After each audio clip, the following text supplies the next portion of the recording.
Arestado ang isang ama na nahulikam na sinasapak ang 2 taong gulang na anak sa Tondo, Maynila. Ang bata napagbuntunan ng galit dahil umano sa away mag-asawa. Saksi, si Jamie Santos. Sa pool sa CCTV ng Barangay 4 sa Tondo, Maynila, ang pananakit ng lalaking ito sa buhat-buhat ng batang lalaki. Sa isa pang anggulo ng CCTV, makiilang ulit na kunan ang pananapak hanggang sa makarating sa pila ng tricycle sa tapat ng Plaza Hernandez. Kitang tila hinagis pa nito ang kaawa-awang paslit sa loob ng tricycle. Ayon sa Moriones Police Station, 2 taong gulang lang ang bata at ang nananakit, sarili niyang ama. Galing daw sila sa Ilaya Street Linggo ng gabi.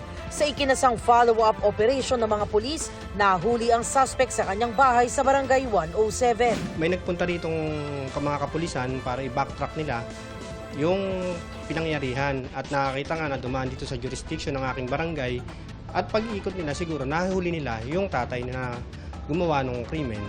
Ang dahilan umano ng pang-aabuso, meron pong marital problem ang mag-asawa. At napagbuntunan po niya ng galit ang anak po niya. Dahil hindi na po nakikipagkita o nagpapakita ang asawa po niyang babae. malaking tulong daw sa pagkakahuli sa suspect ang malasakit ng mga concerned citizen. Yung mabilis po nilang pagre-report sa amin ay mabilis din po ang aksyon namin at agad po nating nahuli po yung suspect.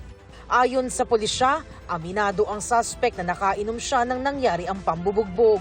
Nakakulong ngayon sa Moriones Tondo Police Station ang suspect na maharap sa kasong paglabag sa RA 7610 o child abuse.